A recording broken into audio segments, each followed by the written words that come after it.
Welcome to the Cyber Armor, a podcast which champions voices and safety of women and girls in the digital world.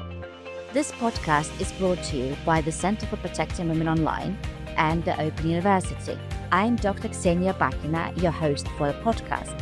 I'm also a research fellow and a stream lead for law and policy at the Center for Protecting Women Online.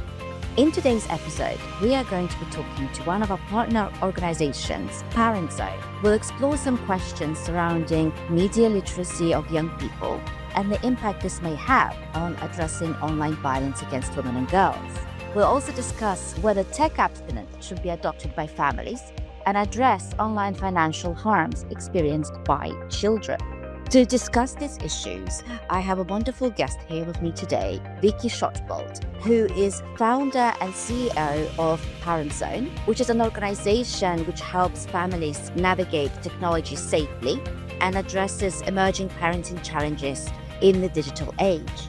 Vicki is also trustee of the Media and Information Literacy Association, chair of the international youth-led organization VoiceBox, and chair of the consortium of organizations researching and responding to child financial harms. Finally, Vicki is also a host of Tech Shock, a podcast exploring the impact of digital technology on family life. Vicki, welcome to this podcast. It's wonderful to have you here today. Thank you for having me, and thank you for that absolutely lovely introduction. That's very kind. So to begin with, I would really like you to tell me more about Parent Zone, its mission, and the kind of work that you do.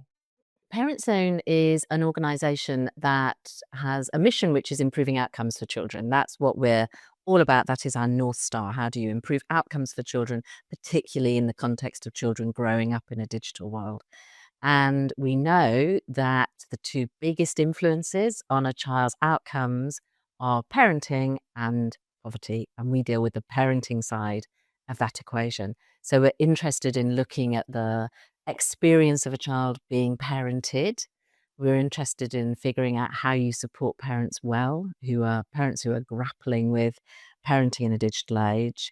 And we're interested in looking at all of those policy areas that impact parenting, whether that's parental leave or the Online Safety Act. We're interested in those policy areas that impact on parenting, and because the environment that parents are parenting in, we know is really influential. So that's our remit. And what that looks like in practice is that we run projects directly to young people. We see those as a way of really supporting parenting in a practical way. And we also deliver interventions directly to parents. Wow, that's really a broad mandate, because to deal with issues such as from parental leave to online safety, there's a lot of things that you must be very busy at your organization. I can imagine. But I want to focus today more on sort of the online and the digital world aspect of your work. So I wanted to ask about, are there any specific online harms that you have noticed that are experienced by children and young girls in particular, or are there specific online harms that parents are concerned about? That's such a great question. And I should say that we do filter all of the work that we do through that digital lens. We try and give ourselves a bit of a break by always thinking about what are the digital impacts of that. So that narrows our remit a little bit. So we're busy, but my team does get the weekends off. So the online harms that parents are worried about and that we see young people experiencing are extraordinarily broad. And I think that's one of the interesting things, but also one of the complexities. The kind of end that we worry about most, in a way, is that environmental end, the environment that young people are experiencing and digesting, I suppose, which I think comes directly to that point of harms against women and girls. So the objectification of girls, the sexualization of girls, the commercial pressures on girls. I mean, we hear parents talking about really young children, really young girls, feeling that they need to have a makeup routine because it's something that they've watched on a short form video platform. And so that digital environment that young people are growing up in, that brings many, many wonderful benefits and opportunities, but also includes societal changes that have really shifted the way we think about girls and their exposure to the world. And then, of course, that leads into the more direct, measurable, tangible, familiar harms like, you know, cyberbullying, as it used to be called, or, commercial risks like being introduced to gambling behaviors, or so many risks that I think a lot exposure to pornography at an inappropriate age. So many risks that I think parents are now really quite familiar with. The group of risks that we see them least familiar with are those commercial risks and those child financial harm risks. But I think parents really are conscious of the fact that there's a lot of potential harm that the internet can bring into their family homes. Yeah, and again, that's a lot of different harms and a lot of different types of harms. So the more specific harms such as cyberbullying or trolling, to more societal issues such as you've mentioned, objectification, sexualization of young girls, and potentially misogynistic attitudes of young boys. So what does Parent Zone actually do to try and to try and make a difference on these very different levels, which seems so huge right now? It really does seem so huge, and I think, what gives us comfort is that we know that parenting has adapted over generations to respond to changing societies, and parents can do so much to protect their children, to raise kids who are resilient and able to flourish in the society that they're growing up in, and that kind of gives us comfort that we can, if we make the right interventions, help guide children through this environment that is changing so fast, particularly if we now think about AI. And the way we tackle that is to think about the big principle things. So thinking about resilience. How do you foster a child's resilience? But also, how do you teach them effective and really critically important media literacy skills? And those are those kind of foundational concepts that we then try and bring to life through all sorts of different interventions. Because I think without those foundational principles, good enough parenting, supporting resilience, developing media literacy, it can start to feel a little bit like whack-a-mole. So, we start from those principles and then we figure out how we embed them. Talking about media literacy, I know you do a lot of work on this issue.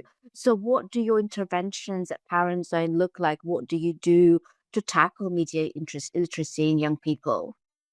Media literacy is such a fascinating subject. We absolutely love it. And our central program that we deliver on media literacy is called Everyday Digital. And the reason it's called Everyday Digital because digital is part of everyday life. And what we try to do is think about those moments when a parent is experiencing using digital, any digital tool, and work on developing healthier habits. So we look at things like, the content that they consume, the consequences of life online, understanding your digital environments. We help them understand these principles of media literacy, recognizing emotional language, recognizing when you're being manipulated.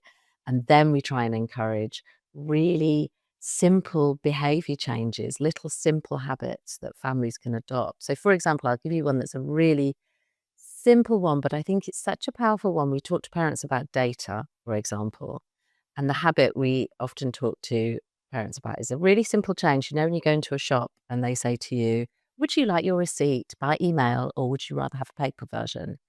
We say to parents, why do you think they're asking for that? What is it? Why would they rather give you one? And it's because they want your email address. And we go, yes. And you have choice. So just form a habit to go, no, fine, give me the paper. Give me the paper one. So we don't start with the big complex things. We don't start with the really complicated, oh, you've been manipulated. What's the author trying to make you feel? We start with those really simple, how can you embed in your daily life habits that will start to develop not just your media literacy understanding, but also some really practical steps that you can take to act on it. That's our core program. We also deliver programs in partnership with YouTube and Google, which is they're designed particularly for children, and they're very different because they're much more skills behaviors and kind of pedagogically different. But our core ones are everyday digital because we know that everyone is using digital every day, all the time.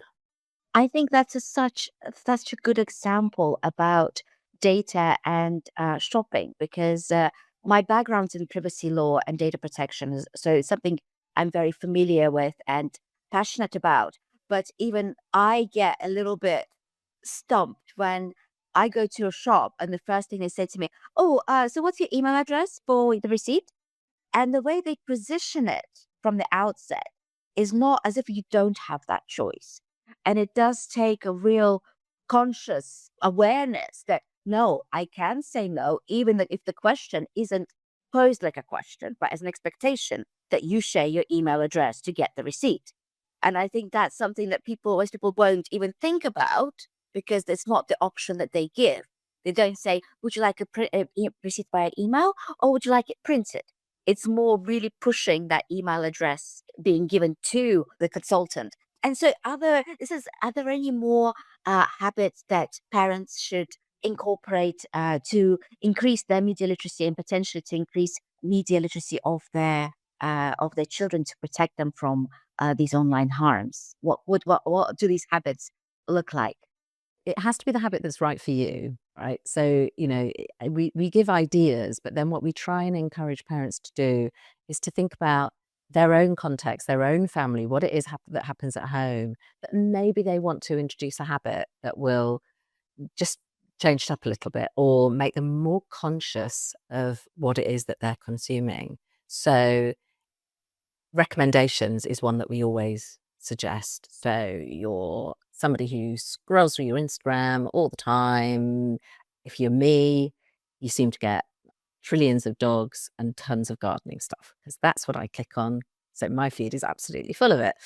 And so we say one habit that a family can get into is exchanging recommendations with each other and taking a look for some of that content, because that way, not only might you get to know a little bit about what your kids are interested in and what they're watching, you may also switch up your own feed a little bit and find that you're not in that same content bubble that you've kind of created because you've followed your own thread. So that's the kind of an exchange ideas of what I'm looking at evening. Or when you're boiling the kettle in the morning and you're standing there waiting for it to make your cup of tea, go through your privacy settings and just do a check or delete a few apps from your phone that you're no longer using, or just little simple things that will start to make you more conscious of the fact that you're living in such a media heavy world, that's everywhere and all the time and in your pocket, and you have this feeling that you can't get away from it. And actually that's a tip that somebody gave me, and actually I've followed it ever since, is if you don't want to be distracted from your phone, just leave it in another room, and ideally leave it on another floor in your house if you have another floor in your house, because the effort of going to get it might just put that little bit of grit in the process that will stop you going and picking it up. I think that's definitely a very good tip that I will myself take on board to get that little bit of distance from me and the phone. I think that's a very good tip.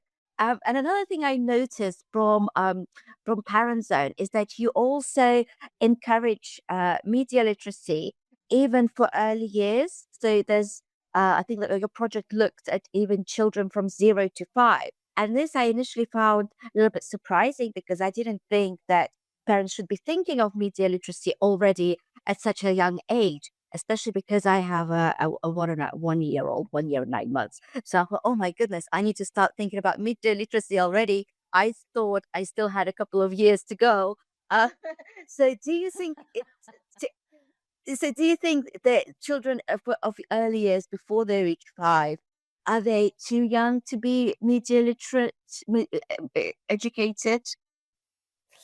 Absolutely not. And I think what's interesting about the debate that's happening about digital and families at the moment, yeah, and I know we're going to come onto this conversation about abstinence, we've kind of got this idea that digital is somehow bad for children, and that there's a world in which parents can keep their kids away from tech. And the truth is nonsense. I mean, you're not using video in this podcast, I know, so listeners won't be able to see what I can see, but I can see a TV behind you, and I bet it's a smart TV. And there are homes now that have got smart fridges and smart washing machines and they've got Alexa devices. And, we live in a digital world. So this idea that somehow parents are going to de-digitize their homes when a baby comes into it is just silly, quite honestly. So that being the case, how do you start, just as you do with all the other foundational skills that you're teaching a toddler, how do you start to build positive media literacy skills? And obviously you don't do that by sitting down and talking to them about manipulative language and, emotional language. But there's a fantastic person, expert in the States called Faith Rogo, and she talks about how parents can even do simple things like when they're reading a story to their very small child, talking about instead of telling them what comes next, asking them what they think is going to come next, asking them what's making them think that that's what's going to happen next, because that's starting to teach them about picking up those clues about what the media they're consuming is making them feel and think about. And these are skills and behaviors that are easy to introduce to early years parenting if we take the time. And I think, unfortunately, loads of people look at parents with smaller kids and the narrative is all about that. Oh, they're using the iPad as a babysitter. Oh, they're using their phone to distract them, and they don't talk, mums aren't talking to their kids anymore, and all of that negative stuff. Actually, when you talk to parents, they've been really thoughtful about it. They're setting boundaries. They're trying to find those apps that do nursery rhymes, but are also, really good apps and safe apps. So parents have been really thoughtful about this stuff. And it's important that we help them do it well in those absolutely critical early years. Yes, absolutely. I really agree with you because at first I even from my own perspective, I thought I was not going to let my child have any screen time at all when I first gave birth. Well, this is going to be TV free, YouTube free home. But I very quickly gave in and I actually realized that there are a lot of benefits to watching some YouTube shows, particularly YouTube shows, for instance, in another language, because I'm raising my child as bilingual. So that's another help to get him used to the other language. And there are some really nice shows. For instance, he's learned to say no or to shake his head very early on from watching Miss Rachel because she shows them how to shake their head and things like that. And also, as you said, my parents have Google. So the first thing my child does when we visit grandparents is runs to Google and say, Google, bus, Google, bus.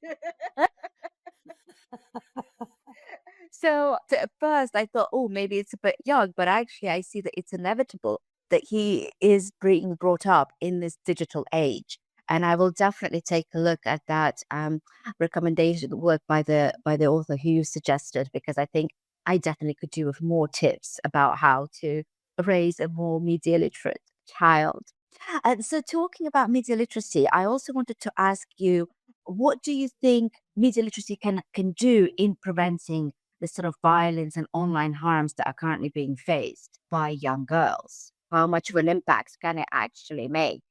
Again, such an interesting question. I'm afraid I may actually be about to fudge it a little bit because I think it's absolutely vital that we raise people's media literacy skills. I take the Finnish approach. I think Finland have got it right when they say that actually it's a question of national security apart from anything else. It's a requirement to maintain democracy and security. And I agree with that. And I cannot underline enough how important I think it is that families have great media literacy skills. But is that enough to inoculate girls from the violence and unpleasant misogynistic narratives? And no, I don't think it is actually. I think these are skills and behaviors and knowledge that people should have as a personal asset. But I don't think it in any way excuses or even to some extent can ultimately mitigate the levels of misogyny and violence that we're seeing, the behaviors that have crept into society. And furthermore, I don't think it's reasonable or appropriate to expect women to protect themselves. I think that's where we've ended up for time immemorial, that women have had to take all the responsibility for protecting themselves and, don't wear that skirt, don't walk down that dark alley. don't go to that platform, don't learn how to use the block and report button, because muting those unpleasant comments will protect you. But what does that do to change the digital environment? You still know it's there. You still know that that's what somebody's thinking about you and saying about you. So I think it's really important, and I think it does help women to develop those techniques to protect themselves when they need to. And I think it gives them the knowledge that they need to perhaps process some of the content that they're seeing. And I think for boys, it's even more critical, because hopefully it helps them recognize that some of what they're consuming is either utter nonsense or deeply offensive, or that they're counter to their own values and the man that they want to grow up to be. So I think it can do an awful lot of that work, and I think it's vital that it does. I'm always just a little bit nervous about the idea that if we develop everybody's media literacy skills, that will do the job, because I don't think it will. I think there's something more fundamental that needs to happen. I couldn't agree with you more, and I'm really glad that you identified that correlation between the fact that there's so much responsibility on parents to raise their children to be media literate, and to sort of prevent this in this way them accessing websites that might contain a lot of harms. It's very similar to that victim blaming attitude of women about wearing short skirts, that it's somehow their responsibility to protect themselves from abuse or from rape, which is not the case, because you may be a media literate parent, you may raise your children to be media literate, but you cannot counter the impact that social media platforms have, that gaming industry have on children, and that's not your responsibility to regulate those platforms, to regulate those industries, to make sure that pornographic content is not splashed everywhere online, with easy access for young people. So there's definitely still a lot of responsibility on corporations, on the industries, and on the government itself. So I wanted to ask you, apart from sort of increased media literacy, what do you think need to be supported and put in place more on maybe governmental or societal level, that we change in our attitudes and move away from this sort of objectifying sexualization of young girls, and these misogynistic attitudes that boys tend to be very kind of uh, open to online? It's an interesting one to reflect on, isn't it? And I was in danger of giving a trivial response, which is reaching a situation where our policymakers there was a gender balance in Westminster might be a start, because, I do think we often point the finger at social media companies or, big tech, and there's definitely some pointing to be done. There definitely is. But I'm interested to know what happened in society that allowed those companies to flourish in the form that they've taken. Because if you remember all the way back, I mean, it's such a famous story that Mark Zuckerberg, when he first developed Facebook, it was to score girls' looks. It was, Mm-hmm. which woman in Harvard gets the highest score based on her looks. There was a deeply seated misogynistic value there. It wasn't killed at birth. It was allowed to flourish and turn into this global platform, which does a lot of good. I'm not one of the social media haters. I'm absolutely not. But I just find it fascinating that our society has rewarded what should have actually been nipped in the bud as that's inappropriate, don't do that. Create this kind of positive contribution to society instead. And I can remember talking about the rise of pornography 20 years ago, digital pornography. I was talking about, along with other people like Ellie Hansen. We were ridiculed, abused, called narrow-minded, you name it. We were told that it was silly. So why was it that the pornography industry was allowed to develop this business model that promotes violent, misogynistic, dreadful porn that actually would be illegal if it wasn't online? I think there's something gone really radically wrong at a societal level, but definitely at a governmental level. And I think that's actually where more of the finger pointing ought to be placed.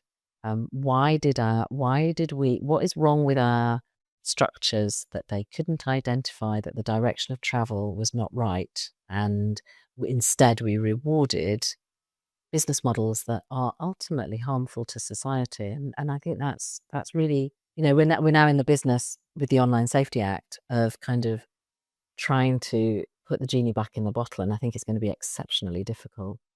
Absolutely. I couldn't agree with you more.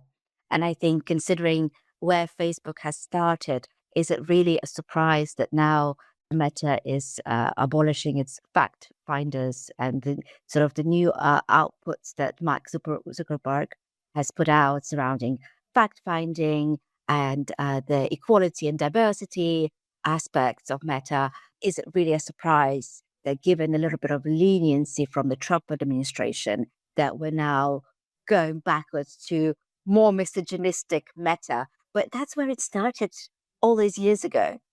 So Exactly. If you reward bad behavior, we know that this is basic parenting. This is parenting 101. If you reward bad behavior, you're going to get more bad behavior. You ignore the bad behavior and you reward the good behavior. That's basic parenting. So, we've done the exact opposite. And I think, you can't ignore the Trump effect. Donald Trump has come in. He's a misogynistic, offensive man. Is it any wonder that society is going to lurch more in that direction? I fear we're not in the best of times. Let's put it that way. So we've talked a lot about media literacy. This has an impact on parents and young children, but I know that you've also done a lot of work on the financial harms that are experienced by children, and that's something that's, I think, really important and not talked about as much. So could you maybe elaborate on what kind of online financial harms young people experience in today's world? Absolutely, and I agree with you completely. It is an area that is not talked about enough, and it's perplexing, really, because we know money can often be the root of all evil, and it's kind of not surprising that money features in lots of different forms of harm online, from sextortion to the more familiar front of mind things like scams.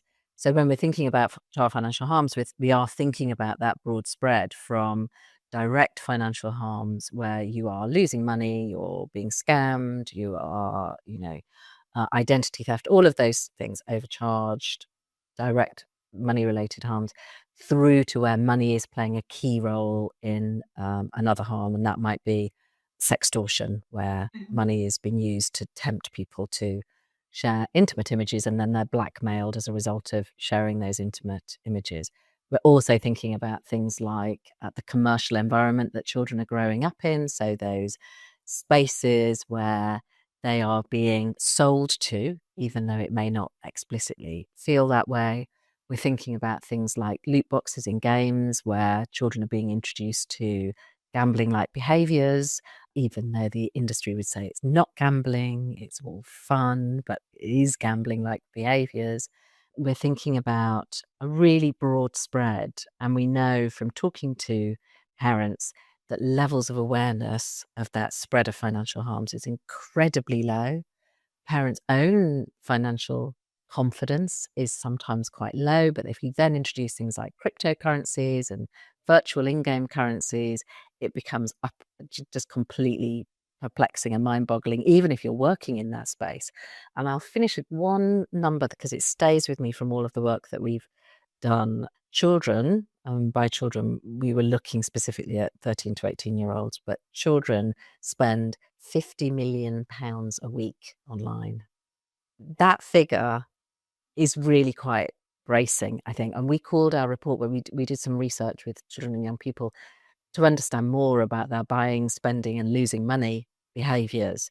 And we call the report Hidden in Plain Sight, because I think one of the category errors that we've made about this group of harms is that we've based all of our assumptions on this idea that children are not independently financially active online, because the model that we're used to is a child being given money by their parent and they can get off and doing some shopping. That's the model that's in our head. But that's not the model that is true anymore. The model now is that children are independently buying, selling, making and losing money online, and that has introduced a whole new category of harms. Hmm. And so, what do you think parents can do realistically to prevent their children from online harms? Particularly, especially you say there's so much about gaming currencies and that they might not even understand. How do they even begin to tackle this issue? And it's really difficult because the issue is so new, or our understanding of the issue and our starting to quantify, measure, and talk about this issue is so new that there really isn't that much support for parents. And I think that's one of the gaps that we are campaigning really hard to try and fill, because parents need support on this, because there isn't a quick and easy answer to your question. So there are some things Hmm. that you can do. Make sure that you've got parental controls on. If you've got your credit card saved to a gaming device, make sure that there are spending limits. Ideally, don't have your credit card associated to a gaming device. That's not always possible. It's sometimes not possible to use some gaming consoles without having a card saved to Mm. it. So definitely make sure that you're using those technical tools that can limit spending. But I think ultimately the most holistic thing you can do is make sure that conversations about money and financial harms are part of the conversations that you're having in your home, because children told us was that they'd feel really embarrassed if they fell foul of a scam. They wouldn't tell anybody, because growing financial autonomy is kind of part of your identity as a growing adult, isn't it? You want to have you don't want that autonomy to be taken away. And so children felt really anxious that they'd be embarrassed, or that they wouldn't be allowed to do things if they told anybody. So you have to deal with that embarrassment. And the only way to deal with it is to be open about money, what they're spending, if they have lost money, and make it okay. Because let's be fair, funnily enough, I fell foul of a scam. I should have known better, Mhm. but I answered one of those text messages only a couple of weeks ago. It can happen to Mhm. anybody. And we need to make sure that kids have that message so that they will disclose to their parent, because ultimately that's the key thing. We have to help children to tell us if they've fallen foul of a financial harm. Absolutely. I think it's the scammers, the online scammers are so good at making you believe them. I also fell for a scam a few years ago because I was sent a link to what looked like a HMRC website willing to give me a tax rebate. So I was so excited. I quickly put in my card details without even thinking. And only afterwards, I realized that actually something is off and I've done something wrong and I had to call HMRC to see if this was correct. And so it's, if adults can be fooled, it's so much easier for children to be fooled like that. And it's very important just to really make it open that yes, sometimes we will make mistakes, sometimes we fall for lies. Fraudsters do have a fantastic ability of recreating websites and making it look so legitimate. And as you were talking, I was also thinking about extortion and just how much anxiety it creates. Because when this extortion scandal first came out a few years ago, I was really surprised that it was predominantly young boys who were Yeah. targeted. And young boys were so embarrassed that they committed suicide. There were numerous suicides as a result of this extortion blackmail.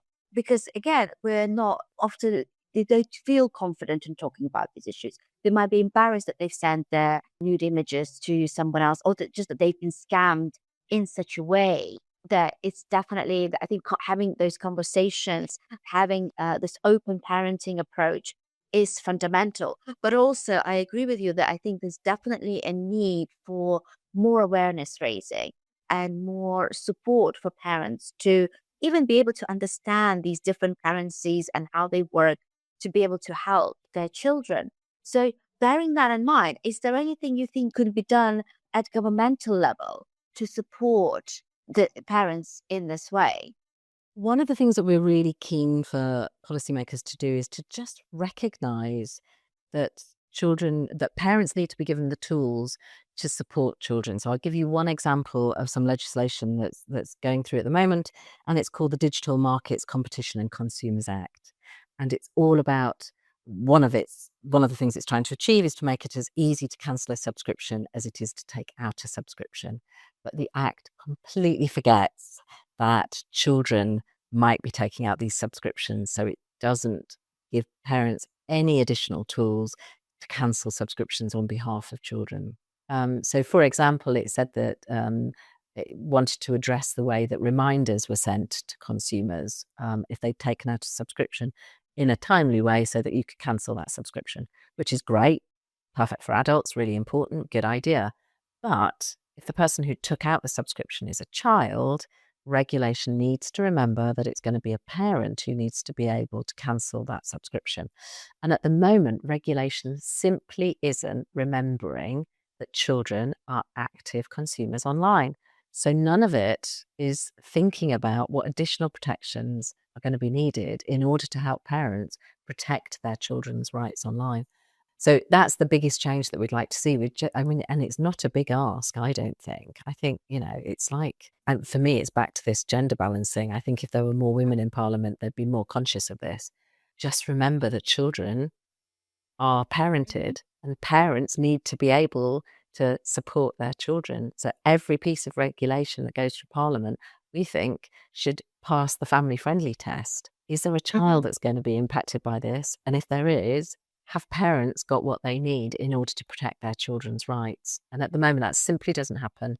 So yeah, it's a big wish list from us, but we think it's really, really important because if you don't embed that at a regulatory basis, parents are inevitably left picking up the pieces without very many tools in their toolbox.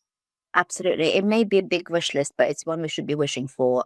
We shouldn't be wishing for anything less than tools that are needed to ensure that parents can do their job effectively and that children are safeguarded from these harms. So we've talked about the financial harms today, and we've talked about the way also there are other online harms, including cyberbullying and objectification, sexualization of girls. We often hear that these sort of tech abstinence arguments, which we briefly touched upon earlier, that, well, if you don't give a computer, if you don't give an iPad to a child, you're not going to have that problem. If, for instance, your child doesn't have an iPhone with which they can take this naked image to send to the scammers, the problem isn't there. If you take them off Facebook and don't give them access to Facebook, they're not going to experience the cyberbullying. Is there any truth to this argument? Do you think this would be a good solution to just kind of have the children in this sort of bubble that doesn't include smartphones or smartwatches or anything like that? Short answer is no. It's an absolutely rubbish idea. And it's a bit silly, to be honest. It's a bit, I don't know, I struggle a bit with the Screen Free Childhood campaign. I understand and actually empathize a lot with that desire to just make this a bit simpler, to kind of take it away. And I think that's what parents are saying. They're saying, can we just take this away? Can we take a pause until we've got on top of it? And then, maybe we can tackle it. But in the real world, that's not going to happen. And in the real world, children are growing up in a digital environment. And therefore, our job as parents is to raise them with the skills, knowledge, and behaviors they need in order to flourish in that digital environment. So, does that mean that we need proper boundaries? Of course. One of the rules that we say to parents, don't ever let your child take their phone to the bathroom. There is no good reason for a phone to be in a bathroom. And we know that's often where children take intimate images. Set boundaries. Every single parent will have boundaries about where their child's allowed to go in the offline world and when they're allowed to do it. I live in London. When my child was growing up, my little boy was growing up, there were parts of London that I said, you're not going there at all. And you're definitely not going there on your own. You can, I'll take you, I'll pick you up at the end at the time that I say I'm going to pick you up. The same is true online. There are apps and services that children shouldn't be using and parents should be saying no to. And that includes following age ratings that are clearly saying this tool is not suitable for your child. Parents should be setting those boundaries. And it's difficult. It's really difficult. Tech does not make it easy for us because it's sticky and it's everywhere. Not all parents have the same boundaries and it's really difficult. But that is the job of parenting. You have to have boundaries around tech use and you have to create spaces. And children say this to us themselves. They want spaces away from tech. They need their parents to help them carve out time that is tech free. So really super duper important that parents set boundaries for this stuff. But an abstinence approach, A, is unachievable for all the reasons you talked about earlier. Hmm. Smart Hmm. fridge, Alexa, the smart telly, all of those things.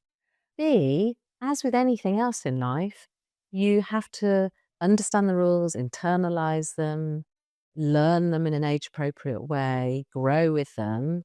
You can't take children to 16 and then push them off a cliff. You can't Hmm. push them off a digital cliff at 16 and say you had no exposure up until 16, but don't worry, you'll be fine. In you get. That is not sensible parenting. So, you know, this idea of screen free, it's silly. But that is not to say that there aren't very, very important questions to ask. So, for example, EdTech, Sweden have famously rolled back the EdTech revolution in that country to say we want less EdTech in the classroom.